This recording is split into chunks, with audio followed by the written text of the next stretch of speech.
तो आज हम मैट्रिक्स एंड डिटर्मिनेंट के रिवीजन सीरीज स्टार्ट कर रहे हैं। देखिए, वेटेज के बारे में मैं ज्यादा कुछ बोलना नहीं चाहूंगा क्योंकि साल भर साल आप वो एनालिसिस देख सकते हैं। अगर इंपॉर्टेंट सेक्शंस की बात करूं तो मोटा मोटा इस चैप्टर का 3 सेक्शन है। एक है मैट्रिक्स थ्योरी, एक है डिटर्मिनेंट डिटर्मिनेंट और इट्स प्रॉपर्टीज, और एक सेक्शन आप बोल सकते हो जो कि है सिस्टम ऑफ लीनियर इक्वेशन के नाम। क्या है? सिस्टम ऑफ लीनियर इक्वेशन के नाम। तो matrix theory and determinant it's property और सिस्टम ऑफ लीनियर इक्वेशन, ये 3 इंडिपेंडेंट सेक्शन है। जेई एडवांस में ज्यादातर देखोगे तुम कि ये जो मैट्रिक्स थ्योरी है और ये डिटरमिनेंट ऑफ इट्स प्रॉपर्टी, इन दोनों को मिक्स क्वेश्चन आएंगे। आजकल एडवांस क्या मेंस में भी आने लग गए हैं और इस पे ज्यादातर इंडिपेंडेंट क्वेश्चंस ही होते हैं। इसके इसके साथ वेक्टर्स का एक स्पेशल रिलेशन है, उसके ऊपर जेई एडवांस में क्वेश्चंस आते हैं। तो मैं ये एक्चुअली रिवीजन सीरीज है जो आप जेई एडवांस, आने वाले एडवांस के लिए यूज कर सकते हैं, आने वाले मेंस के लिए भी यूज कर सकते हैं। तो आपको क्या कैसे प्रिपरेशन करना है इस चैप्टर में? तो देखो, चैप्टर में मेरे इस वीडियो सीरीज को अगर आप देखते हो तो आपको बहुत अच्छा कंसेप्ट तो मिल ही जाएगा, कंटेंट भी अच्छा मिलेगा, I am sure for that. लेकिन आपको अपने एंड से दो चार चीजें पता होना चाहिए, तभी आप इस वीडियो को प्रोसीड करें। कि आपको मल्टीप्लिकेशन ऑफ मैट्रिक्स थोड़ा बहुत आता हो, multiplication of matrix and determinant of matrix आपको थोड़ा आना चाहिए। ठीक है, आज पहला क्लास है इसका। बट आपको ये दोनों, मतलब डिटर्मिनेंट कैसे निकालते हैं मैट्रिक्स का, ये चीज अगर आता है तो आप इस क्लास को कर सकते हैं। हालांकि उस पे भी जब डिटरमिनेंट करेंगे तब बहुत अच्छे से बात करेंगे, लेकिन multiplication of matrix revision series के लिए आपको थोड़ा बहुत आना चाहिए कि मैट्रिक्स का मल्टीप्लिकेशन कैसे होता है। मैं इस सेक्शन को छोड़ नहीं रहा हूं, मैं इस पे आपको ऐसे ऐसे ऑब्जर्वेशंस बताने वाला हूं जो कि आपको कैलकुलेशन को अच्छा करे। इसके लिए आपको बेसिक मल्टीप्लिकेशन थोड़ा आना चाहिए मैट्रिक्स का। ठीक है, याद रखना कि ज्यादातर केसेस में मैंने देखा है जेई के पीवाई क्यूज में, अगर आप करते हो रेगुलरली तो इसमें ना स्पेशल मैट्राइसिस का बहुत ज्यादा यूज करते हैं जेई वाले, स्पेशली एडवांस और मेंस दोनों में। मेंस में भी 2021 और 22 के अगर पेपर्स आप देखते हैं तो स्पेशल मैट्राइसिस का बहुत ज्यादा यूज करा है इन लोगों ने। जैसे कि इस तरह का मैट्रिक्स 1 1 1 0 0 0 ABC, इस टाइप का मैट्रिक्स, इसको क्या क्या मैट्रिक्स बोलते हैं थोड़ी देर में आपको मैं सब कुछ बताऊंगा। पर ये थोड़ा पैटर्न बेस्ड, मतलब आपको प्रिपेयर पैटर्न बेस्ड करना पड़ेगा इस मैट्राइसिस को, अगर आप पेपर में जल्दी क्वेश्चंस को करना चाहते हैं। If you want to do first question then you have to remember the tricks of matrices. आपको आइगन वैल्यूज का कंसेप्ट आना चाहिए, आपको मैट्रिक्स मल्टीप्लिकेशन उसका पावर कैसे निकालते हैं, कुछ स्पेसिफिक पैटर्न आपको याद करके जाना पड़ेगा, तब जाके आप एक्चुअल पेपर में कंफर्टेबली सॉल्व करेंगे। नहीं तो अगर सपोज करो किसी क्वेश्चन में मान लो आपको ए स्क्वायर निकालना पड़ रहा है, ए स्क्वायर, चलो ए स्क्वायर तो बहुत क्वेश्चन में निकालना पड़ेगा भी, लेकिन अगर मान लो कि ए टू द पावर 4 तक आपको पैटर्न नहीं मिला, ए टू द पावर 6 में भी पैटर्न नहीं मिला, आपको 3 बार मल्टीप्लीकेशन करना पड़ रहा है, मतलब आपको टाइम तो लगता है ना 3 क्रॉस 3 का मल्टीप्लीकेशन में, राइट? तो इसी वजह से तुम्हें पेपर में प्रॉब्लम हो सकता है। इसीलिए आप नोट्स बनाना चालू करेंगे इस वीडियो सीरीज में, और पैटर्न्स जो मैं बताऊंगा उनको याद करेंगे। मैं प्रूफ्स के साथ बताऊंगा, इसलिए आपको ज्यादा आसानी होगा याद करने में। हालांकि वो क्वेश्चंस पेपर में अगर आप 4 5 मिनट एक्स्ट्रा स्पेंड करते हैं तो आप बना भी लेंगे बिना ट्रिक्स के, बट आई विल रिकमेंड कि उनको याद करके जाइए, क्योंकि 4 5 मिनट्स में आप बहुत सारी नई चीजें भी इन द पेपर कर सकते हैं, चाहे वो मैथ्स का हो, चाहे वो फिजिक्स का हो, राइट? तो सबसे बेसिक से अगर स्टार्ट करें हम, तो मेट्राइसिस में मैं स्टार्ट करवा रहा हूं आपको डायरेक्टली आइगन वैल्यूज से। ठीक है, थोड़ा नया होगा आपके लिए, लेकिन मैं आइगन वैल्यूज से आपको स्टार्ट करा रहा हूँ। फिर हम टाइप्स ऑफ मेट्राइसेस पाएंगे। टाइप्स ऑफ मेट्राइसेस का सेक्शन किसी को इग्नोर नहीं करना है, किसी को इग्नोर नहीं करना है। ये रिवीजन सीरीज है, इसलिए मैं थोड़ा सा मानूंगा कि आपको डिटर्मिनेंट आता है, राइट? तो कोई भी अगर स्क्वायर मैट्रिक्स हुआ, कोई भी अगर स्क्वायर मैट्रिक्स मतलब जिसका रोज एंड कॉलम्स इक्वल है, ऐसा मैट्रिक्स को हम बोलते हैं स्क्वायर मैट्रिक्स। तो कोई भी अगर स्क्वायर मैट्रिक्स हुआ ए एन क्रॉस एन का, तो उसके आइगन वैल्यूज मतलब आप क्या समझेंगे? तो आइगन वैल्यूज को समझने के लिए आपको समझना पड़ेगा सबसे पहले जो कि होती है कैरेक्टरिस्टिक पॉलिनोमियल। क्या समझना पड़ेगा? Characteristic polynomial. ये क्या कहता है, मान लो कि ए कोई मान लो कि ए एक मैट्रिक्स है जो कि n क्रॉस n का मैट्रिक्स है। n क्रॉस n मतलब जिसके n रोज है n कॉलम्स है।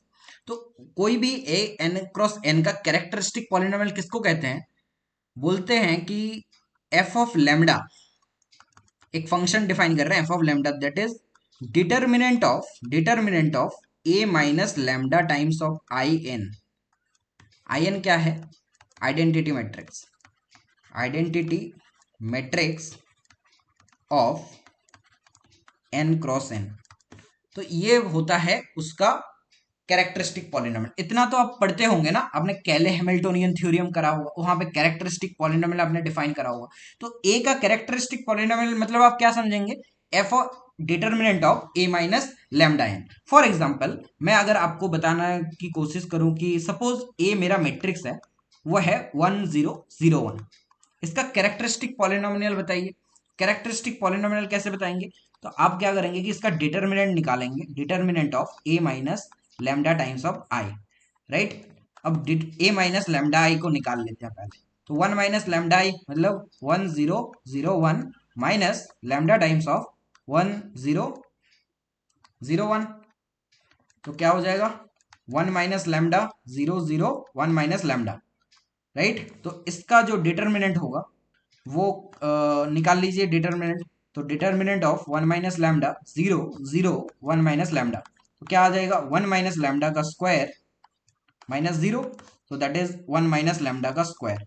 मतलब इसका अगर यहाँ पे लैम्डा क्या है, एक स्केलर है। लैम्डा क्या है, एक स्केलर है।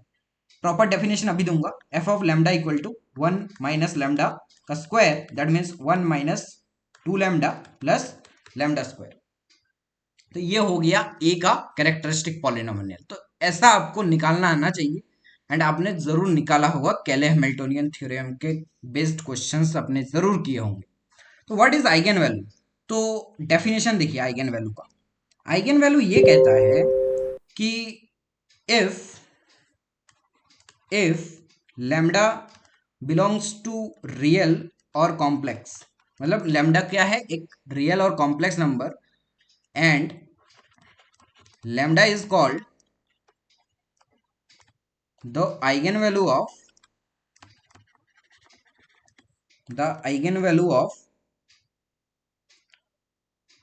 a if ax equal to lambda x where x not equal to 0, x not equal to 0, x एक कोई मैट्रिक्स है, x कोई मैट्रिक्स है जो इस इक्वेशन को सेटिस्फाई कर रहा है, ax equal to lambda X, right. ax equal to lambda X को सेटिस्फाई कर रहा है।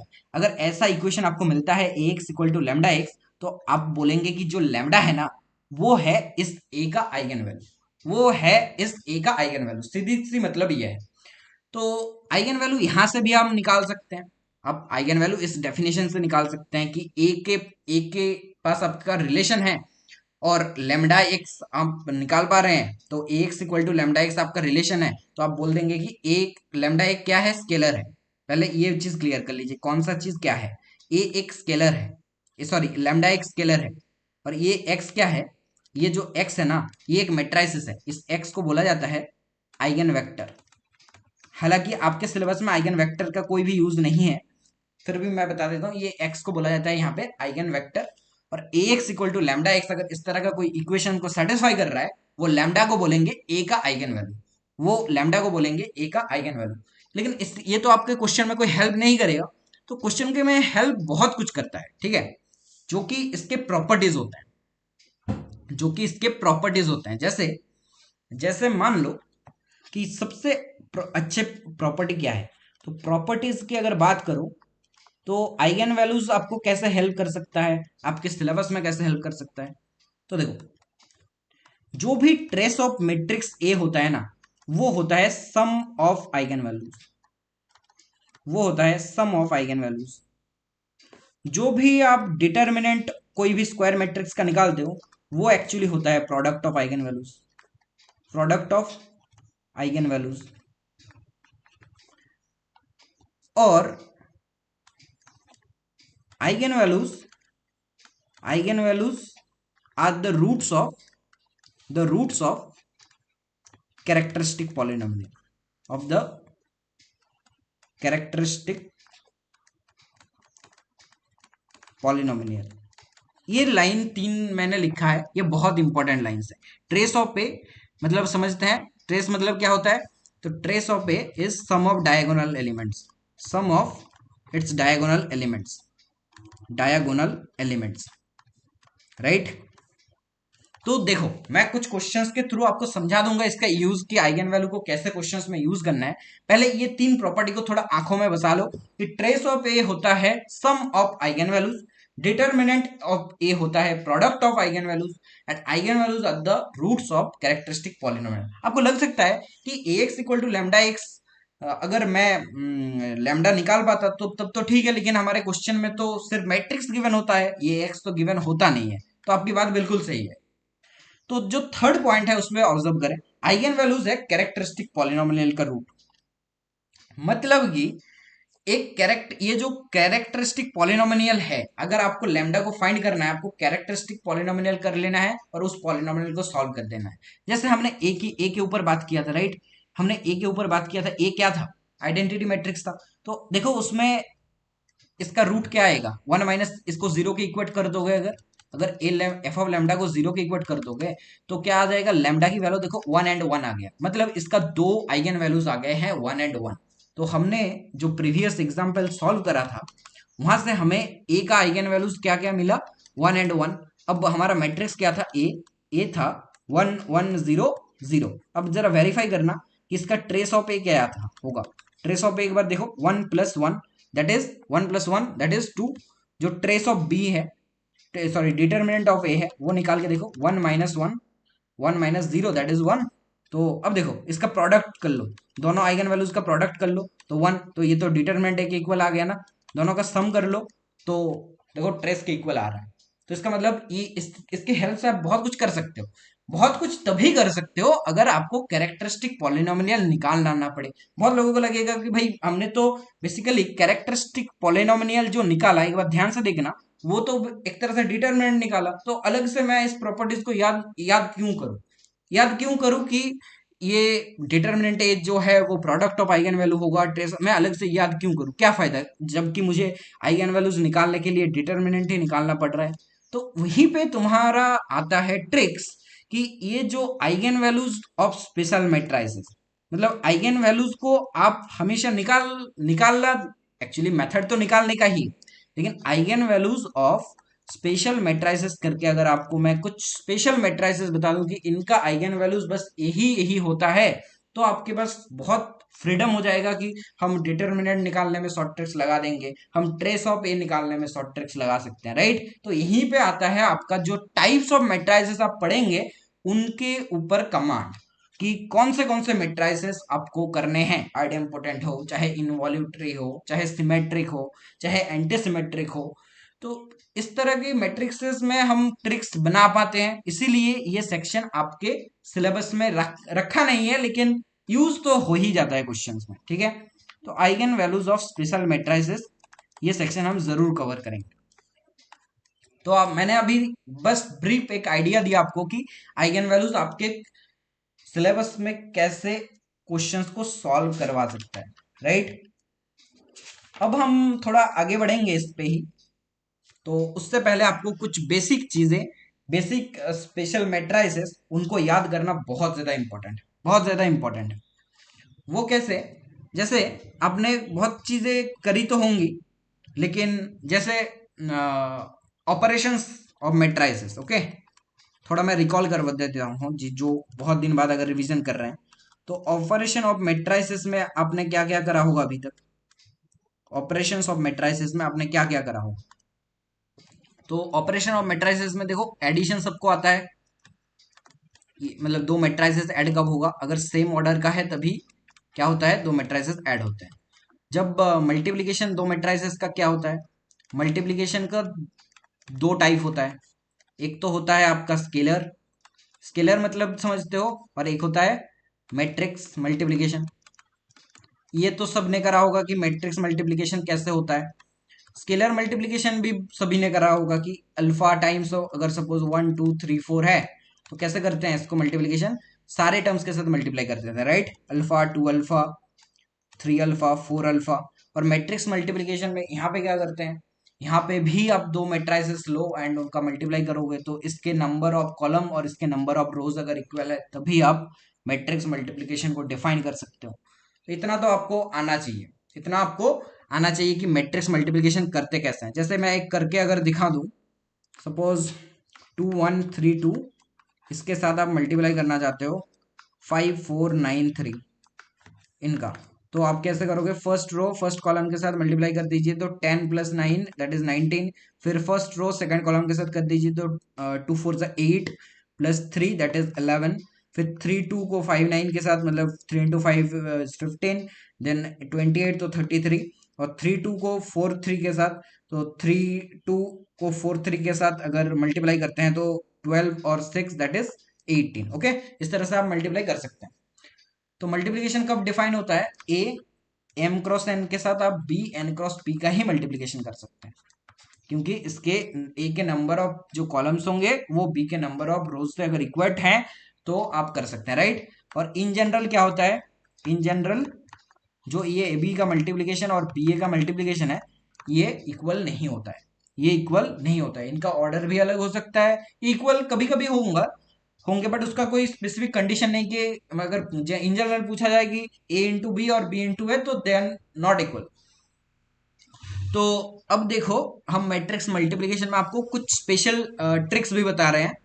इनको आप कोई स्पेशल ट्रिक मत समझो, सोचो कि ये सारी चीजें आपको कितनी हेल्प कर सकती है। जैसे मैं अगर आपको बताऊं, किसी भी मैट्रिक्स को अगर सपोज आप 1 0 0 से मल्टीप्लाई कर रहे हो, 1 0 0 से मल्टीप्लाई कर रहे हो, D E F G H I, क्या सबसे पहले आप चेक करो कि मैट्रिक्स मल्टीप्लिकेशन वैलिड है भी या नहीं है। तो ये है 3 क्रॉस 3 का, ये है, सॉरी ये 3 क्रॉस, ये क्या है, ये 1 क्रॉस 3 का मैट्रिक्स है और ये 3 क्रॉस 1 का मैट्रिक्स है। तो जो भी मैट्रिक्स यहाँ पे बनेगा वो कितना बनेगा, वो कितना बनेगा, 3 क्रॉस 3 का मैट्रिक्स है तो ये बनेगा ना 1 क्रॉस 3 का मैट्रिक्स, राइट। 1 क्रॉस 3 का मैट्रिक्स बनेगा, इसका मल्टीप्लाई करके जरा देखिए क्या आएगा, मतलब एक ही चीज आएगा, एक ही चीज आएगा।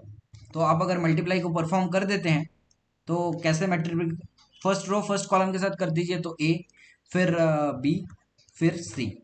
अच्छा अच्छा, आप कुछ देख पा रहे हैं यहाँ पे, कुछ कुछ स्पेशल थिंग, कुछ स्पेशल ऑब्जर्वेशन आप यहाँ पे देख पा रहे हैं। अगर मैं सपोज इसी मैट्रिक्स को बोलता है 0 1 0 और फिर मैं A B C D E F G H I इनका मल्टीप्लीकेशन करता हूं,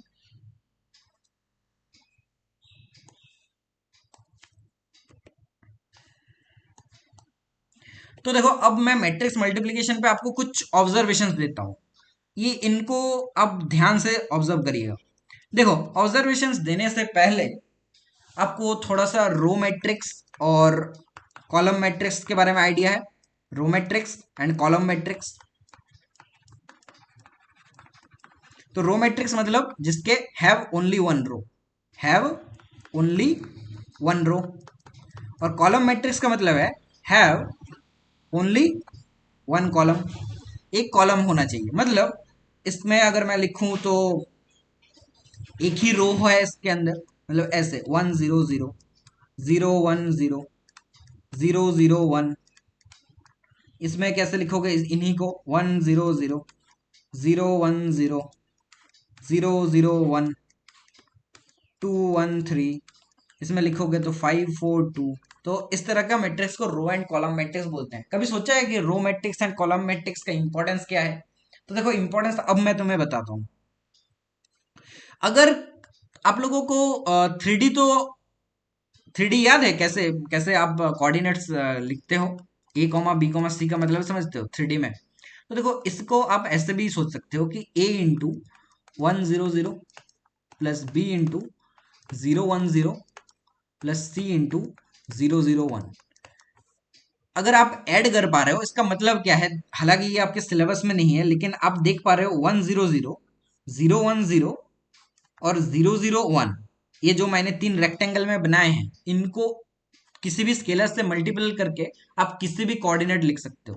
मतलब कहने का मतलब ये है कि -5 4 2 सपोज मुझे इन पे लिखना है, तो मैं क्या कर दूंगा, -5 × 100 +4 × 100 सॉरी 010 +2 × 001, मैं ऐसा लिख सकता हूँ ना। तो ये तीन कुछ खास है, 0100 010 एंड 001 में कुछ खास है। इनको बोला जाता है बेसिस एलिमेंट, ठीक है, इनको बोला जाता है बेसिस एलिमेंट। हम अपने सिलेबस में कैसे इनको यूज करेंगे, तो हम बस ऑब्जर्व करेंगे और कुछ नहीं। मैं कुछ नया नहीं बताने वाला हूँ, लेकिन देखना ये जो मैं ऑब्जर्वेशन दे रहा हूँ ना, ये आपको पेपर में जाके बहुत हेल्प कर देगा। जैसे जैसे देखो कोई भी अगर मैट्रिक्स मैं मान रहा हूँ, एक 3 × 3 का मैट्रिक्स है आपके पास, सपोज ABCDEFGHI, सपोज इस तरह का कोई मैट्रिक्स है और आप मल्टीप्लाई करना चाहते हो 100 से, 100 से। तो याद रखना ये जो 100 है ना, इसको बोलते हैं E1 वेक्टर। इसको क्या बोलते हैं, E1 वेक्टर। मतलब कि अगर आप मल्टीप्लिकेशन को परफॉर्म करके देखो, एक बार परफॉर्म करके देखो, फिर बताते हैं। 3 × 3 का मैट्रिक्स है और ये क्या है, 3 × 1 का मैट्रिक्स है। मतलब अगर मैं बनाऊं तो ये अल्टीमेटली 3 × 1 का कोई मैट्रिक्स बनेगा, राइट। तो इसको मल्टीप्लाई करके देखो, क्या लग रहा है, क्या आएगा, ADG आ गया ना, 3 × 1, ठीक है। अब मैं दूसरा ऑब्जर्वेशन तुम्हें देता हूं, ABCDEFGHI, जरा इसको इसके साथ मल्टीप्लाई करके देखो, 010, और फिर इसको ट्राई करो कि मान लो ABCDEFGHI, इसको आप 001 से मल्टीप्लाई कर रहे हैं। तो एक एक करके करते हैं, चलो। तो फर्स्ट रो फर्स्ट कॉलम में क्लियरली आप देख सकते हो B आ रहा है, फिर first second row second column में E आएगा, और फिर यहाँ पे H आएगा, ठीक है भाई। थर्ड रो इसमें देखो, तो इसमें C आएगा, इसमें F आएगा, और इसमें I आएगा। क्या कुछ नया कर रहे हैं क्या, लेकिन कुछ आप देख पा रहे हो। ये 100 को आप अगर E1 बोलते हो, तो ये आपको सीधा सा ये नहीं बोल रहा कि आप अगर किसी भी 3 × 3 मैट्रिक्स के साथ 3 × 1 मैट्रिक्स का मल्टीप्लाई करते हो, तो 100 एक ऐसा खास मैट्रिक्स आपको बताया जा रहा है। सपोज ये 3 × 3 का कोई मैट्रिक्स है एंड आपको फर्स्ट कॉलम ऑब्टेन करना है, तो आप किससे मल्टीप्लाई करेंगे। मैं पूछ रहा हूं कि ए एक 3 × 3 मैट्रिक्स है, राइट। और आपको पता है ए क्या क्या है, आप बता सकते हो कॉलम देख के कि भाई ये कॉलम एलिमेंट है, लेकिन मुझे वो कॉलम के जो फर्स्ट कॉलम है, मुझे उसका मैट्रिक्स बनाना है। ए का जो फर्स्ट कॉलम है, मान लो वो है C1, तो ए मैट्रिक्स का C1 को मुझे ऑब्टेन करना है, तो मुझे ए को किससे मल्टीप्लाई करना पड़ेगा। तो आपका आंसर होगा कि आपको 100 से मल्टीप्लाई करना पड़ेगा। समझ गया मैं क्या कहना चाहता हूं। सिमिलरली अगर आपको C2 को ऑब्टेन करना है, तो आप किससे मल्टीप्लाई करोगे, 010 से। अगर आपको C3 को ऑब्टेन करना है, तो आप किसको करोगे, किसको मल्टीप्लाई करोगे। सपोज मुझे ये वाला C3 कॉलम को ऑब्टेन करना है, किस ए से मुझे C3 कॉलम पे जाना है, तो मैं किससे मल्टीप्लाई करूंगा, 001 से। तो ये एक बहुत इंपॉर्टेंट ऑब्जर्वेशन है। ये बेसिस एलिमेंट लीनियर अलजेब्रा में जब पढ़ोगे तो इसका यूज समझ में आएगा, लेकिन आपके सिलेबस में भी इसका इतना तगड़ा यूज है ना, आप समझ नहीं सकते। वहां पे देखो, अगर मैं थर्ड कॉलम को ऑब्टेन करना चाहूंगा, तो मैं किससे मल्टीप्लाई करूंगा। तो ये चीज तुमको याद होनी चाहिए कि 100 से मल्टीप्लाई करने का मतलब क्या है, कॉलम 100 से मल्टीप्लाई करने का मतलब क्या है, किसी भी 3 × 3 मैट्रिक्स को कॉलम 100 से मल्टीप्लाई करने का मतलब क्या है, मुझे सीधा साधा आंसर फर्स्ट कॉलम मिल जाएगा। 010 से मल्टीप्लाई करे तो सेकंड कॉलम, कैसे याद रखोगे, फर्स्ट कॉलम को देखो, फर्स्ट एलिमेंट, तो कॉलम में अगर फर्स्ट एलिमेंट 1 है एंड बाकी सारे 0 है, उस 3 × 3 मैट्रिक्स को अगर 100 से मल्टीप्लाई कर रहे हो, तो क्या मिलेगा, फर्स्ट कॉलम मिलेगा। सिमिलरली अगर तुम ये काम करोगे, तो सपोज 100 इससे तुम मल्टीप्लाई करना चाहते हो, ABCDDEFGHI, और यहां पे मान लो 010 इससे तुम मल्टीप्लाई करना चाहते हो ABCDEFGHI, इसको अब मान लो तुम मल्टीप्लाई करना चाहते हो 0 0 1, इसके इससे इसको मल्टीप्लाई करना चाहते हो ABCDEF और GHI में, राइट। क्या इस बार मल्टीप्लीकेशन डिफाइन है? तो देखो ये 1 क्रॉस 3 है और ये 3 क्रॉस 1 है, तो बिल्कुल ये 1 क्रॉस 1 का मैट्रिक्स बनेगा। एक बार मल्टीप्लाई करके देख लो क्या क्या आता है, तो क्लियरली तुम देखोगे कि इस बार फर्स्ट कॉलम आ गया, फर्स्ट रो आ गया, ABC आ जाएगा, फर्स्ट रो आएगा। एक बार करके देख लो, फर्स्ट रो फर्स्ट कॉलम, फिर first row second column, first row third column. इसमें करोगे तो DEF आएगा, इसमें करोगे तो GHI आएगा। तो रो एंड कॉलम मैट्रिक्स का इंपॉर्टेंस आपके लिए पहले नहीं था कि एक ही रो एक ही कॉलम है, अब है। अब है, मान लो कि मुझे फर्स्ट रो को ऑब्टेन करना है ए मैट्रिक्स का। ये रो 1 है ना, ये रो 1 है ना, ये रो 2 है ना, ये R3 है ना, तो मैं एक मैट्रिक्स का रो 1 कैसे ऑब्टेन कर सकता हूं? तो कोई भी एक मैट्रिक्स लो 1 0 0, उसको अगर किसी भी 3 क्रॉस 3 के साथ मल्टीप्लाई कर दोगे तो वो 3 क्रॉस 3 का फर्स्ट रो तुम्हें मिल जाएगा, क्योंकि ये एक रो मैट्रिक्स है। ये क्या है? एक रो मैट्रिक्स। और स्पेशली इसी में होगा, मान लो यहाँ पे 1 है 2 नहीं है, तो 2, तो अब ये ट्रिक्स नहीं लगाओगे। मैंने इसलिए आपको समझाया, 3D कोऑर्डिनेट्स को 1 0 0 0 1 0 0 0 1 में लिख सकते हैं, राइट। तो वहां से आपको एक्चुअली पता चल गया कि कोई भी कोऑर्डिनेट अगर है उसको इन 3 वेक्टर के थ्रू हम रिप्रेजेंट कर सकते हैं। तो ये क्या है? ये वेक्टर ही है। Matrix is one kind of representation of vector. तो इन पे हम ज्यादा चर्चा नहीं करेंगे। तो यहाँ पे आपको ये ऑब्जर्वेशन लेना है कि भाई अगर मेरे पास 3 क्रॉस 3 मैट्रिक्स है, मुझे कॉलम 1 चाहिए, तो उस मैट्रिक्स को 1 0 0 से मल्टीप्लाई करना है और कॉलम वेक्टर में। और अगर मुझे थर्ड कॉलम चाहिए तो किससे मल्टीप्लाई करेंगे? 0 0 1 से। अगर मुझे फर्स्ट रो चाहिए तो मैं क्या करूंगा कि 1 0 0 के साथ मल्टीप्लाई करूंगा उस मैट्रिक्स का। अगर मुझे रो 2 चाहिए तो क्या करूंगा? 0 1 0 के साथ मल्टीप्लाई करूंगा। और अगर मुझे रो 3 चाहिए तो क्या करूंगा कि 0 0 1 के साथ मल्टीप्लाई करूंगा। तो देखो, एक क्वेश्चन मैं यहां से ये तुम्हें करा देता हूं, एक क्वेश्चन करेंगे तो इंपॉर्टेंस ज्यादा समझ में आता है, राइट। तो इंपॉर्टेंस अगर आपको समझना है तो एक क्वेश्चन कर लीजिए। ये क्वेश्चन है जेई एडवांस 2011 का, ठीक है। जो क्वेश्चन कराएंगे वो है जेई एडवांस 2011। तो ये क्वेश्चन में आपको पूछा था, एम एक 3 क्रॉस 3 का मैट्रिक्स है और गिवन था आपको m into 0 1 0, m into 0 1 0, that is equal to -1 2 3। Second condition given है m इंटू 1 - 1 और 0, जो कि है 1 1 - 1। थर्ड है m इंटू 1 1 1, जो कि है 0 0 12। Find trace of A, find trace of m। Trace मतलब समझते हो ना कि sum of diagonal elements, sum of diagonal elements, diagonal elements. ये आपको करना है, 2 मिनट ट्राई कीजिए, 2 मिनट्स के अंदर हो जाएगा। देखो कोई मुश्किल क्वेश्चन नहीं था, आप जनरल मैट्रिक्स मान के कर सकते हो। अब लेकिन मैं क्या बोलता हूँ सुनो, मैं क्या बोलता हूँ ध्यान से सुनो। देखो, मैंने आपको अभी कराया कि भाई m को अगर 0 1 0 से मल्टीप्लाई करते हैं तो उसका तो सेकंड कॉलम मुझे मिल ही गया ना। तो इसका मतलब ये जो मैट्रिक्स है ये ही तो मेरा C2 है। मतलब कॉलम में अगर लिखोगे तो C1 C2 C3 आएगा, राइट। फिर इधर की तरफ आप एंट्रीज लिखते जाओगे, तो इसका मतलब C2 के सारे एंट्रीज तो आपको 0 1 0 से मल्टीप्लाई कर रहे हो, 3 क्रॉस 3 मैट्रिक्स है और वो 0 1 0 से मल्टीप्लाई कर रहे हो, मतलब यही चीज होगा, राइट। यही चीज होगा। तो इसका मतलब आप क्या समझे कि C2 आपको मिल चुका है। C2 आपको मिल चुका है भाई, इसको 1 इक्वेशन मानो, इसको 2 इक्वेशन मानो और इसको 3 इक्वेशन मानो।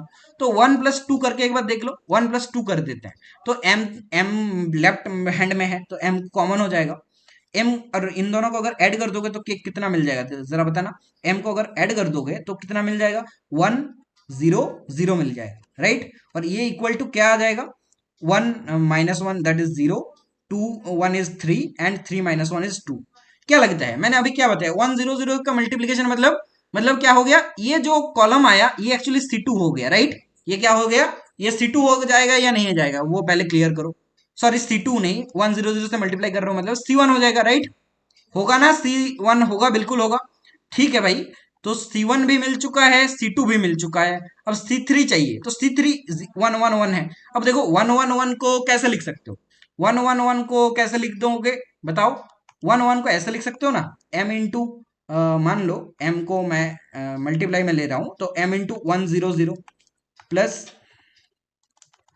देखो उस इस चीज को कैसे लिख सकते हो, m into 100 plus m into 010 plus m into 001, this is equals to 0012, right. ये आ गया ना। देखो ये है आपका क्या C1, ये क्या है आपका C2, ये है आपका C2 और ये है आपका C3, ये है आपका C3 होगा। तो देखो C1 एंड C2 आपके पास अवेलेबल है, तो C3 को निकाल लो। C3 क्या आएगा, 0012 माइनस C1 मैंने पहले बताया आपको 032 और 032 और C2 क्या आया था, -1 2 राइट। तो C3 आपको मिल जाएगा, देखो कैलकुलेट कर लो थोड़ा। C3 क्या आया, C3 आया 1 -3 -2 दैट इज -5 और -5 और 12 -2 दैट इज 7। तो ये आ गया आपका C3।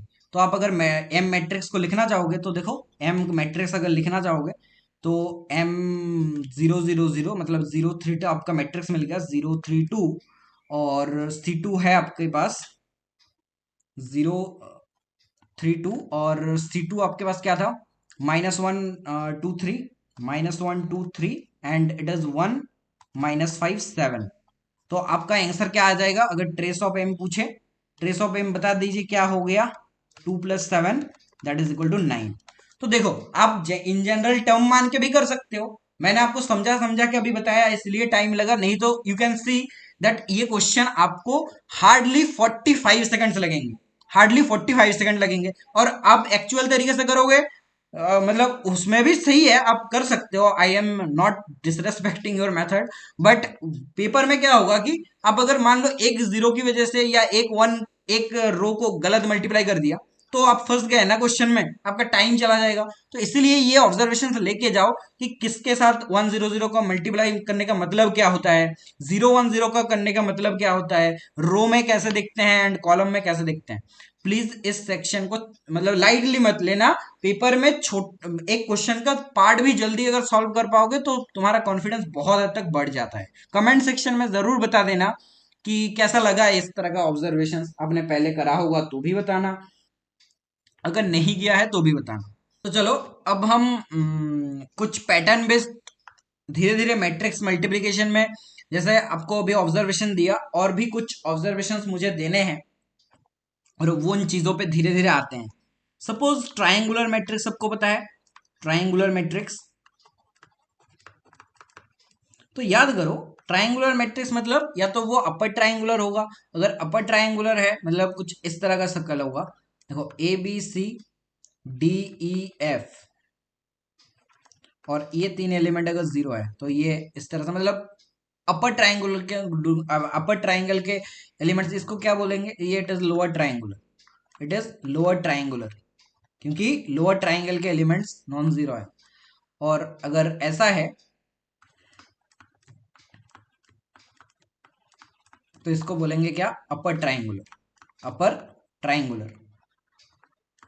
अगर डायगोनल मैट्रिक्स की बात करें, डायगोनल मैट्रिक्स की बात करें, डायगोनल मैट्रिक्स की बात करें तो डायगोनल मैट्रिक्स थोड़ा डिफरेंट है। ये कहता है कि ABC डायगोनल में होना चाहिए और 0 0 0 यहाँ पे होनी चाहिए, राइट। तो ये होता है डायगोनल का सर्कल। तो इंपॉर्टेंट पॉइंट्स देखो ट्राइंगुलर मैट्रिक्स का, तो सबसे पहले eigen values of triangular and कोई भी ट्राइंगुलर हो, अगर लोअर ट्राइंगल है तब भी चल जाएगा, अपर ट्राइंगुलर है तब भी चलेगा, and diagonal matrices are eigen values of triangular and diagonal matrices are क्या होगा, डा डायगोनल एलिमेंट्स, डायगोनल एलिमेंट्स। ये सबसे इंपॉर्टेंट पॉइंट है। ये क्या क्यों इंपॉर्टेंट है, मतलब कि कोई भी अगर इस तरह का सर्कल का मैट्रिक्स आपको दिख गया ट्राइंगुलर, तो उसका आइगन वैल्यू आपको पता चल गया कि उसका आइगन वैल्यू क्या होगा, उसका आइगन वैल्यू होगा उसके डायगोनल एलिमेंट्स, उसके डायगोनल एलिमेंट्स। इसका मतलब देखो आपको डिटर्मिनेंट भी पता चल जाएगा। जो determinant is product of eigen values, product of eigen values, right. अब जब आप मैट्रिक्स देख के उसका आइगन वैल्यूज बता दोगे ए बी सी, मान लो ए बी सी है तो इसको सी कर देते हैं, ठीक है, इसको सी कर देते हैं और इसको डी मान लो, तो ताकि हम सबके लिए सेम रिजल्ट लिख पाए, ठीक है। तो ए मान लो, ये बी, ये सी, और इधर डी, ये एफ, इसको एफ कर दो, तो कोई बात नहीं, राइट। तो सारे मैट्रिक्स के लिए आप क्या लिखोगे कि आइगन वैल्यूज क्या होंगे, ए बी सी। तो ए बी सी मतलब जो भी डायगोनल एलिमेंट्स होंगे उसका प्रोडक्ट आप ऐसे कर सकते हो, राइट। ए बी सी आप इसका प्रोडक्ट कर सकते हो। तो सबसे पहले अब हम कुछ पैटर्न्स पे आते हैं। जैसे अगर मान लो कोई भी मैट्रिक्स डायगोनल है, डायगोनल है, और आपको फिर मैट्रिक्स का शकल कैसा होगा, ए बी सी, 0 0 0 0 0 0। अब मैं फाइंड करना चाहता हूं A to the power N, A to the power N मुझे फाइंड करना है, तो एक बार करके दिखा देते हैं, ठीक है। ए इक्वल टू मान लो ए स्क्वायर निकालना चाहते हैं, तो A B C 0 0 0 0 0 0 into A 0 0 0 B 0 0 0 C करेंगे। तो इसको करेंगे तो मल्टीप्लाई करो, तो A square 0 0 0 B square C 0 0 0 C square, ठीक है, राइट, बहुत बढ़िया। अगर ए क्यूब निकालोगे तो A B C 0 0 0 0 0 0 into A 0 0 0 B 0 0 0 C. Calculate करके देखो, ये आ गया A cube 0 0 0 0 0 B cube 0 0 0 C cube, right. तो क्लियरली आप पैटर्न देख सकते हो, आप पैटर्न देख सकते हो। तो A to the power N क्या आ जाएगा, A to the power N आ जाएगा A to the power N B to the power N C to the power N 0 0 0, right. तो ये पैटर्न आपको बहुत ज्यादा हेल्प करेगा क्वेश्चन करने में। मान लो कि ए आपको मैट्रिक्स है, अगर थोड़ा सा क्वेश्चन के थ्रू अगर बोले तो मान लो कि ए है 2 4 9 0 0 0 0 0 0, और आपको फाइंड करना है ए टू द पावर 2019। तो कैसे करोगे, जस्ट कुछ नहीं, अगर पहले देख लोगे डायगोनल है कि नहीं है, मतलब सारे ट्रायंगुलर होगा तो नहीं कर सकते, पहले डायगोनल को वेरीफाई करना। सबसे पहले डायगोनल को वेरीफाई करना कि डायगोनल मैट्रिक्स है कि नहीं। डायगोनल ट्रायंगुलर में डिफरेंस क्या है, डायगोनल में सिर्फ डायगोनल के जो एलिमेंट्स हैं, सिर्फ डायगोनल के 3 एलिमेंट्स होने चाहिए, एटलीस्ट उन 3 में से एक नॉन जीरो होना चाहिए डायगोनल मैट्रिक्स में।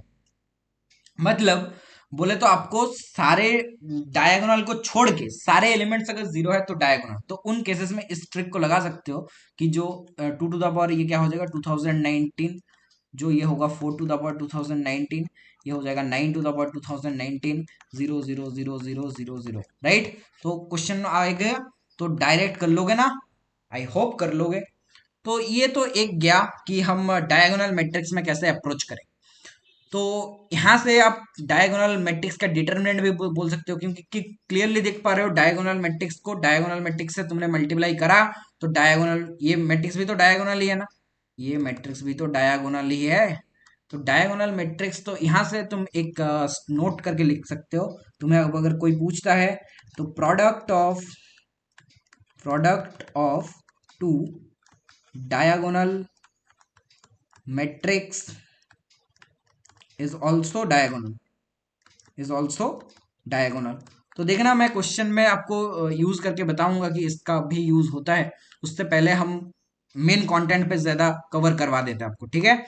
जैसे कि अगर कोई अपर ट्रायंगुलर मैट्रिक्स है, मान लो अगर अपर ट्रायंगुलर मैट्रिक्स है तो ए बी सी डी ई और 0 0 0 और एफ है, मान लो इस तरह का कोई मैट्रिक्स है, तो ये अपर ट्रायंगुलर मैट्रिक्स है। इसको मैं मल्टीप्लाई करूंगा इसी से, मतलब बेसिकली हम ए स्क्वायर निकालना चाह रहे हैं, हम ए स्क्वायर निकालना चाह रहे हैं। तो सबसे पहले मैं कुछ ऑब्जर्वेशन और दे देता हूं। तो एबीसी को अगर फर्स्ट रो के साथ फर्स्ट रो का मल्टीप्लाई करोगे तो क्या आएगा, जरा बताना, जरा बताओ। ए स्क्वायर आएगा ना पहला एंट्री, फिर दूसरा एंट्री पे जब first row first second column, तो ए बी आ रहा है, फिर बी डी आ रहा है, अब और कुछ नहीं आ रहा, राइट। फिर यहाँ पे ए सी आ रहा है, राइट, ए सी आ रहा है, और बी आ रहा है, और सी एफ आ रहा है, राइट। जीरो वाला देखोगे तो यहाँ पे जीरो आ गया। फिर जीरो इंटू इसको देखोगे तो zero into B is zero, D is D square, और E is you can say zero into C, फिर D into E plus E into F. फिर यहाँ पे देखो फिर से जीरो आ गया, फिर यहाँ पे जीरो आ गया, एंड ये एफ स्क्वायर आ गया।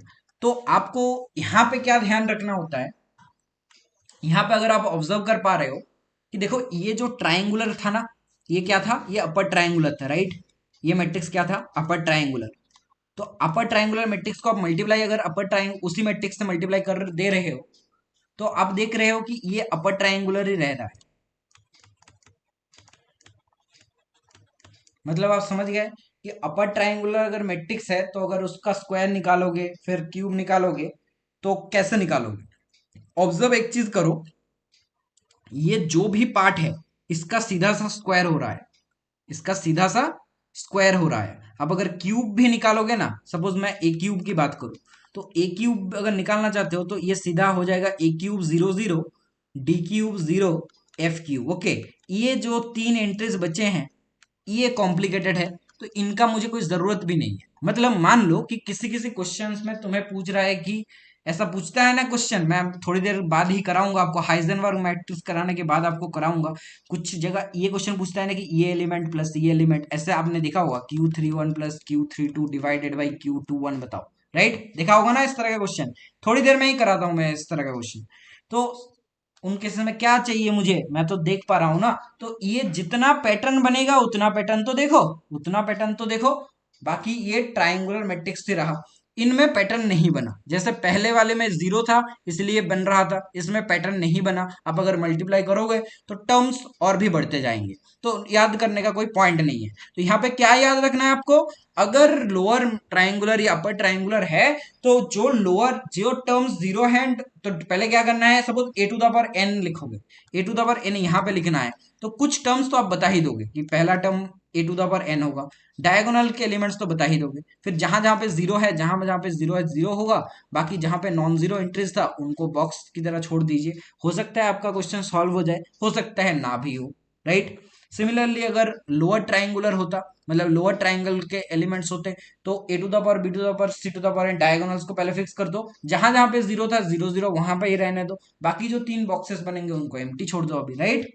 अब देखो, जो मैं आपको बताने वाला हूं वो है हाइजेनबर्ग मैट्रिक्स। ये बहुत ज्यादा इंपॉर्टेंट है, आज भी ग्रुप में मैंने बताया था पढ़ने को, जिनके पास सोर्स नहीं है वो इसको देख ले। जरूर आपने किया होगा, ये क्वेश्चंस बहुत पॉपुलर क्वेश्चंस है। देखो सबसे पहले हाइजेनबर्ग मैट्रिक्स होता क्या है, तो हाइड्रोजन हाइजेनबर्ग एक साइंटिस्ट का नाम है, आपको पता है। तो कहानी पे ज्यादा नहीं जाएंगे, फिर भी थोड़ा बैकग्राउंड सुन लो। उन्होंने मैकेनिक्स एक डेवलप करा था, मतलब उनके रिसर्च पेपर में। तो उन मैकेनिक्स में क्या होता था कि जो भी उनका मतलब मैथमेटिक्स था उसको मैट्रिक्स के थ्रू उन्होंने रिप्रेजेंटेशन करने की कोशिश करी थी। तो उनमें जो भी मतलब उनका जो एक्सपेरिमेंटल डेटा था वो डेटा मैट्रिक्स के थ्रू वो रिप्रेजेंट करते थे, उसको मैट्रिक्स टेबल बोला जाता है, ठीक है। और फिर वहां पे ये मैट्रिक्स का बहुत ज्यादा यूज होने लगा। ये मैट्रिक्स कुछ ऐसा था, 1 AB, जीरो जीरो 1 0 0, और फिर 1 C, जीरो एंड जीरो। मतलब समझ रहे हो ना कि एक मैट्रिक्स का स्ट्रक्चर था जिनमें कुछ टर्म्स उनका फिक्स था 1 0 0 1 यहाँ तक, और ये एंट्री ये एंट्री एंट्री उनके एक्सपेरिमेंट के अकॉर्डिंग वेरी कर रहा था। हालांकि उसका अलग स्टोरी है एंड वो अलग एक मैथमेटिक्स का ब्रांच ही बन चुका है हाइजेनबर्ग मैट्रिक्स के ऊपर, ओके। तो कोई छोटी चीज नहीं है, लेकिन ये मैट्रिक्स जेई में बहुत ज्यादा यूज होता है, ठीक है। सॉरी, ये एंट्री वन होगा, ये एंट्री वन होगा, मतलब याद कर लीजिए, या तो ये शकल का होगा या तो ये शकल का भी हो सकता है, दोनों मैट्रिक्स पॉसिबल है। ये दोनों मैट्रिक्स ही हाइजेनबर्ग मैट्रिक्स बोलते हैं। तो पैटर्न क्या है एक बार देख लो, कैसे बनाना है, कैसे बनाना है।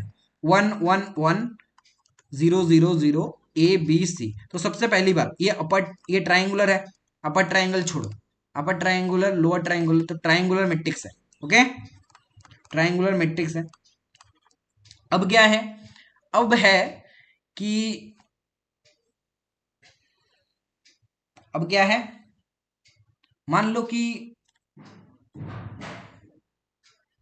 तो यहाँ या तो ये ट्राइंगुलर मैट्रिक्स है, अगर ट्राइंगुलर मैट्रिक्स है तो डिटर्मिनेंट क्या होगा, प्रोडक्ट ऑफ आइगन वैल्यूज, तो आइगन वैल्यूज ट्राइंगुलर मैट्रिक्स के डायगोनल में होगा, तो डिटर्मिनेंट ऑफ ए क्या हो जाएगा, यहाँ पे 1 हो जाएगा, राइट। अब मैं यहाँ पे जो मेन इंपॉर्टेंट पॉइंट है वो है ए टू द पावर एन कैसे निकाले, ए टू द पावर एन कैसे निकाले, और इसका ए टू द पावर एन आपको याद होना चाहिए। तो देखो थोड़ा रिसर्च करो, एक दो पावर निकालो, देखो क्या आता है। मान लो मैं ये मैट्रिक्स उठाता हूँ ए स्क्वायर के लिए, 1 A B C 1 1 0 0 0। तो देखो ये क्या है, अभी आपको इसीलिए मैंने बताया था, अभी क्या बताया था, याद है अभी क्या बताया मैंने, कि अगर ट्रायंगुलर मैट्रिक्स है और उसका पावर निकालना चाहते हो तो 1 1 1, ये जो भी था, तो ये डायगोनल के एलिमेंट्स का तो पहले स्क्वायर कर दो, मतलब ये तो कुछ ऐसा ही बनेगा। बाकी इन पावर्स पे मुझे सोचना है, तो इनको देखोगे तो यहाँ पे मल्टीप्लाई करके देखो। अब फर्स्ट रो सेकंड कॉलम पे जाके देखो तो ये ए स्क्वायर, फिर ये क्या, सॉरी ए स्क्वायर बोल रहा हूँ मैं, ये it is a 2A, it is 2B plus, multiply कर लेना बस, एक बार मैं पूरा मल्टीप्लाई करके दिखा देता हूँ। चलो पहला पहला क्वेश्चन है तो इतना ट्रिक्स का यूज नहीं करेंगे। तो देखो अगर मल्टीप्लाई करोगे तो 1 0 0 में 1 आया, फिर 1 A में 2A आया, फिर यहाँ पे आया 2B प्लस AC, फिर यहाँ पे 0, फिर यहाँ पे 1, यहाँ पे 2C, और यहाँ पे 0 0, और यहाँ पे आया आपका 1। ओके, सपोज ए क्यूब निकालें, ए क्यूब अगर निकाले तो 1 AB 0 1C 0 0 1 into 1 AB 0 1, sorry ए क्यूब क्या है, इसको ए इंटू ए स्क्वायर कर रहे हैं तो 2A into 2B plus AC 0 1 2C 0 0 1, अगर मल्टीप्लाई कर दो तो देखो 1 तो 1 ही रहा, फिर फर्स्ट रो सेकंड कॉलम करेंगे तो 2A plus A that is 3A, फिर first row and third column करेंगे तो 1 इंटू ए इंटू बी, तो that means 3B plus 1 plus 2 into A C आ रहा है, right. 1 plus 2 into A C and 0 0 1 0, यहाँ पे 3C, यहाँ पे 1। तुमको पैटर्न दिख रहा है, एक और बार निकाल के देखते हैं, ठीक है। ए टू द पावर 4 निकाल लेते हैं, चलो। तो ए टू द पावर 4 मतलब 1 AB 0 1C इंटू 0 0 1 इंटू ए क्यूब जो निकला अभी 1 3A into 3B plus 1 plus 2 into AC 0 0 1 0 2 3C और 1। इसको अगर निकाल के देखोगे तो इट इज 1 0 0, ये देखना 4A आ जाएगा, यहाँ पे 1 0 आ गया, 3B 1 प्लस 2C, तो ये अल्टीमेटली आ रहा है 4B plus 1 plus 2 plus 3। Video को पॉज करके खुद मल्टीप्लाई करके देखना, तो कुछ ऐसा आ गया, राइट। तो आप अगर पैटर्न को ढूंढ पा रहे हो, अगर आप पैटर्न को ढूंढ पा रहे हो तो देखो कुछ जनरल टर्म जैसा बन रहा है, कुछ जनरल टर्म जैसा बनेगा। अगर आप ए टू द पावर एन लिखना चाहोगे ना, ये देखो मैट्रिक्स, ये कुछ ऐसा बन जाएगा 1 0 0 NA 1 0 NB plus 1 plus 2 plus 3 up to N minus 1 into AC, और यहाँ पे NC, और यहाँ पे 1, ये मैट्रिक्स बन जाएगा। तो अगर इसको सॉल्व कर लोगे, इसको सॉल्व कर लोगे तो इसका मतलब ये कुछ ऐसा बन गया 1 0 0 NA 1 0 और NB plus N minus 1 by 2 into N। Formula लगाया, क्या फॉर्मूला होता है भाई, किसी को याद है तो बताओ। 1 plus 2 plus 3 up to N minus 1 क्या हो जाएगा, N minus 1 into N divided by 2 हो जाएगा ना, तो वही फॉर्मूला लगाया NC 0। तो ये आ गया आपका, देखो ए टू द पावर एन का फॉर्म ऑफ हाइजेनबर्ग मैट्रिक्स। अब इसका याद करना थोड़ा मुश्किल है, मैंने आपको प्रूव करके दिखाया, मैंने आपको प्रूव करके दिखाया, बट आपको याद होना चाहिए एंड मस्ट रिमेंबर करो इसको। थोड़ा सा तकलीफ होगा बट इसको रिमेंबर करना जरूरी है।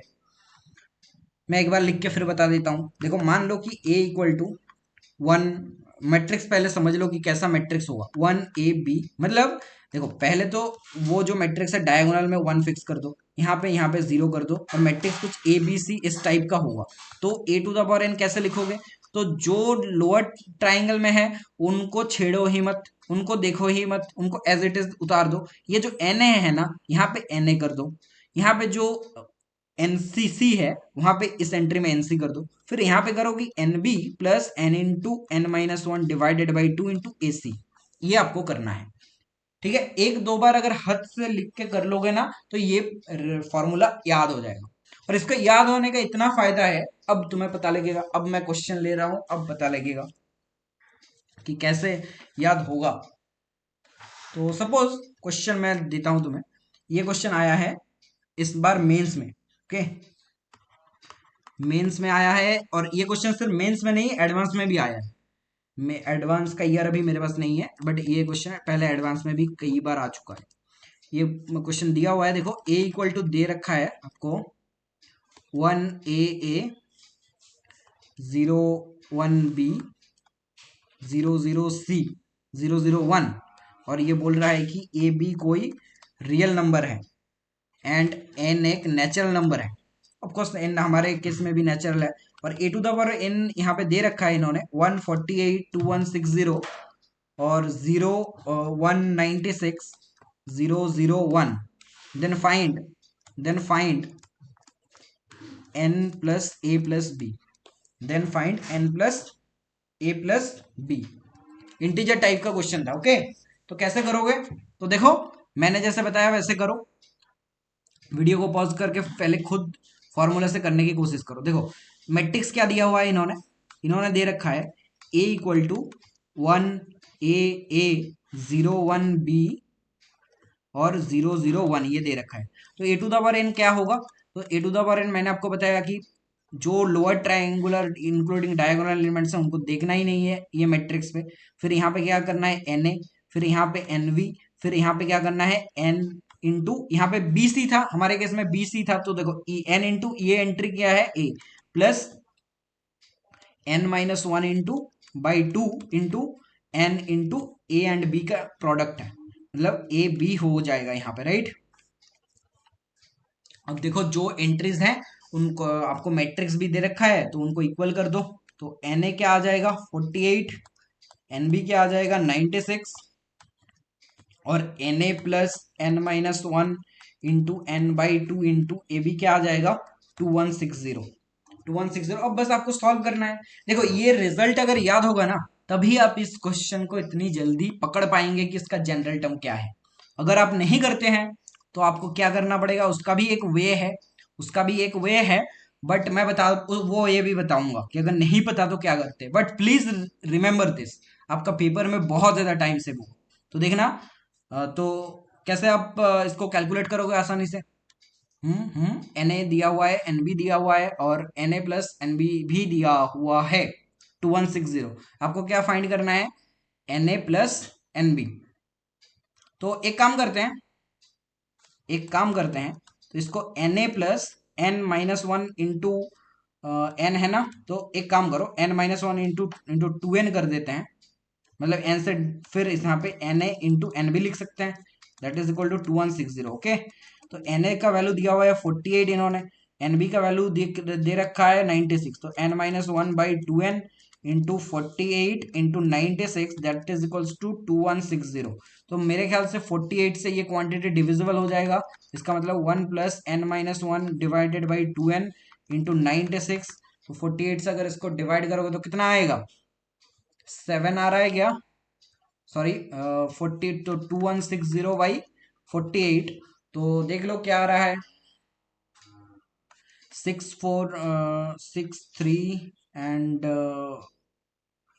1890 divided by and it is 84350 आ रहा है। तो आई थिंक ये 45 आ गया, okay. n minus one divided by two n into 96 it is equal to 45। तो ये 44 आ रहा है, that means n minus one by n into 48 equal to 44। तो n minus one by n this is equals to 11/12, so n equal to 12 आ गया आपका। तो आप यहाँ से कंपेयर करके लिख सकते हो कि n इक्वल टू आपका 12 आ चुका है। तो n प्लस ए प्लस बी आपको फाइंड करना है। तो it is n plus A plus b, so n plus 1/n into N A plus N b लिख सकते हो इसको। तो दिस इज n कितना है 12 plus 1/12 into N A plus N B. तो एन ए है 48 प्लस 96, तो दिस इज 12 प्लस 4 प्लस 8, तो 24 इज आंसर। ओके, तो ये क्वेश्चन तभी आप जल्दी कर पाओगे अगर ये कैलकुलेशन मैंने आपको एक्सप्लेन किया, आप कैलकुलेशन ये आपके ऊपर है। बट सोचो मैट्रिक्स अगर आप ये रिजल्ट आपको पता नहीं होता तो आप कितना फंस जाते हैं इसका जनरल टर्म निकालने के लिए। तो एक और तरीका है, मैं इसको आपको होमवर्क में देता हूँ इसको ट्राई करने के लिए। इसको आई प्लस समथिंग लिखो, ठीक है। आई प्लस जो यहाँ पे लिखोगे ना, वो देखना कि वो ऐसा एक कोई मैट्रिक्स बन जाएगा जिसका पावर करने पे वो जीरो आ सकता है, जिसका पावर करने पे वो जीरो आ सकता है। तो वो वहां पे देखना कि एक मैट्रिक्स ऐसा मिल जाएगा जो कि मैंने पहले ट्रिक बताया कि डायगोनल मैट्रिक्स का कैसे करते हैं, उस तरीके का कुछ बनेगा। अब देखो एक बार आता तो मैं नहीं बोलता कि भाई याद कर लो, लेकिन ये मैट्रिक्स ना आपके क्वेश्चन में बार बार आता है। जैसे एक और क्वेश्चन देखो, ये क्वेश्चन पूछा था एडवांस 2016 में, ठीक है। ये क्वेश्चन पूछा था एडवांस 2016 में, और इन्होंने बोल के रखा है कि भाई पी जो मैट्रिक्स है ये है 1 4 16 0 0 1 0 0 1, ओके। एंड क्यू एक मैट्रिक्स दे रखा है इन्होंने जो कि है क्यू आई जे 3x3, और बोला रखा है कि p to the power 50 minus q this is equals to I. Then find Q31 plus Q32 divided by Q21। अब कैसे करोगे, देखो है तो ये वही मैट्रिक्स ही है, तो ये सॉरी ये एंट्री 4 दे रखा है, ये एंट्री 0 नहीं, ये 4 दे रखा है। अब बोलोगे कि सर ये इसका जनरल टर्म तो बताया नहीं। तो देखो हमने क्या बताया था कि जो हर्मिशियन मैट्रिक्स है वो उसका शकल कुछ ऐसा होता है 0 0 ए बी सी। ऐसा भी तो बताया ना अभी कि 1 1 1 मे बी यहाँ पे 0 हो और यहाँ पे ए बी सी हो जाए। तो एक ही है, एक ही है। इसकी पावर सपोज n करना है तो आप क्या करोगे, जो ऊपर है उसको तब नहीं छेड़ना होगा, जहां जहां पे 1 0 है उसको मत छेड़ो। ए की जगह पे एन ए कर दो, सी की जगह पे एन सी कर दो, एंड यहाँ पे क्या कर दो कि N B plus N minus 1/2 into N A C, N A C कर दो, राइट। तो ये इस फॉर्म का दिया हुआ है। तो मैं एक बार फिर से अगर लिख दूं तो ए क्या मैट्रिक्स दिया हुआ है, देखो ए दिया हुआ है 1 4 16 0 1 4 एंड 0 0 1। अब आपको ए टू द पावर एन निकालना है, ए टू द पावर 50 निकालना है। तो बताओ मैं 50 ए टू द पावर 50 कैसे लिख दूं, ए टू द पावर 50 में निकालना है तो कैसे लिखूंगा। तो पहले आप क्या करोगे 1 0 0 पे जैसा है उसको वैसा ही रहने दो। अब इन टर्म्स में बताओ, ये आपका ए है, मान लो ये ए है, ये सी है और ये बी है, राइट। तो क्या करोगे एन ए, एन क्या है 50 है, तो 50 इंटू 4, तो 50 इंटू 4 क्या हो जाएगा 200। तो ये एंट्री तो हो जाएगा 200, ये एंट्री हो जाएगा 200। इसमें भी क्या होगा कि ये बी है तो N B plus N into N minus 1/2 into A C करना है। अब देखो ए सी तो अपने आप में है 16, तो एन है 50, देखो 50 into 16 plus n 50 into 49/2 into 4 4 जा 16, कुछ ऐसे आ रहा है, कुछ ऐसे आ रहा है। तो ये क्वांटिटी को ऐसे ही रहने दो। हमें निकालना क्या है, हमें निकालना है Q31, Q31 मतलब ये बड़ा वाला एंट्री, और अच्छा ये 0 तो नहीं है, तो ये है Q31, ओके। समझ में आ रहा है ना कि Q31 क्या है। तो Q31 कुछ इस तरह से निकलेगा ये पैटर्न पे। अच्छा हमने क्वेश्चन में एक चीज देखना भूल गए, वो है देखो P to the power 50 minus q पूछ रहा है, P to the power 50 minus q पूछ रहा है, and Q equal to q i j, okay. तो कोई बात नहीं, अब इस पोजीशन पे आ जाओ। देखो Q इक्वल टू क्या है, Q इक्वल टू होगा आपका P to the power 50 minus I, right. Q equal to P to the power 50 minus I. अब देखो Q तो एक 3x3 का ही मैट्रिक्स बनेगा, माइनस यहाँ पे क्या माइनस करोगे, मतलब डायगोनल जो भी माइनस होगा वो होगा उसके डायगोनल्स में, डायगोनल्स में माइनस होगा, बाकी इन एंट्रीज पे कोई फर्क नहीं पड़ेगा। और हमने ए टू द जो p है, ये a मैंने लिख दिया, वो एक्चुअली p है। ओके, तो p की पावर 50 में हमें जो डील करना है, ये सारे एंट्रीज तो अनचेंज रह रहे हैं, तो मतलब मैं इस एंट्री से ही सब कुछ आंसर दे सकता हूँ। ये क्या है, ये है Q31, ये है Q32 और ये है Q21। तो मैं अगर Q31 प्लस Q32 कर दूं, देखो Q31 प्लस Q32 अगर कर दूं, डिवाइडेड बाई Q21 करना है, तो Q31 क्या है, Q31 अभी बताया कि ये बड़ा वाला एक्सप्रेशन है 15 इंटू 60 प्लस 15 इंटू 49/2, तो इस तरह का बड़ा एक्सप्रेशन है। और Q21 है 200, 200 जैसा है। तो Q32 और Q31 तो सेम है, मतलब 1 प्लस बेसिकली Q31/Q21 करना है। तो कैलकुलेशन थोड़ा करना पड़ेगा, इसमें से 200 को अगर कॉमन कर पाए तो बढ़िया होता, तो 200 कॉमन कर लो इसमें से, तो ये एक 4 बचेगा यहाँ पे, और क्या बचेगा, 98 बचेगा। तो 1 प्लस 4 प्लस 98 बच गया, तो 103 आ रहा है। तो 103 आपका ये क्वांटिटी आंसर आ रहा है। तो अल्टीमेटली जो इन्होंने पूछ के रखा है कि Q31 plus Q32 divided by Q21, इसका वैल्यू क्या आ जाएगा, 103। तो देखा ना कितनी जल्दी आपने आंसर कर लिया, कितनी जल्दी आपने आंसर कर लिया, अगर आपको याद है ये फॉर्मूला। तो ये फॉर्मूला मैं एक और बार लिख देता हूँ, क्योंकि it is very important, it is very important. यहाँ पे क्वेश्चन था ऐसा, ABC और 0 0 1 1 0। ओके, तो इसकी पावर n कैसे निकालेंगे, तो 1 0 0 को ऐसे रहने देंगे, na कर देंगे nb plus n-1/2 into NaC into NC, और यहाँ पे क्या करेंगे, यहाँ पे 1, और यहाँ पे क्या करेंगे, ये 0 0, यहाँ पे 1, राइट। और अगर उल्टा फॉर्म में दिया हुआ तो भी एक बार लिख दीजिए, जितने बार लिखेंगे उतनी आपका याद होना पक्का हो जाएगा। अगर इसकी पावर n करना है तो कैसे करेंगे, तो 1 0 0 1 0 1, इनको ऐसे ही रहने देना है, na लिख देना है, nc लिख देना है, nb लिख देना है, plus n-1 into n divided by 2 into AC। Okay, देखो एक और बार क्वेश्चन इन्होंने इसी मैट्रिक्स पे बनाया था। अब उन्होंने क्या पूछा, अब देखो क्वेश्चन को देख लो। अब इन्होंने पूछा है ये मेंस 2019 में। ओके, मेंस 2019 में क्या क्वेश्चन पूछा, तो मेंस 2019 में ये क्वेश्चन पूछा उन्होंने, P इक्वल टू 1 0 0 3 1 0 9 3 1।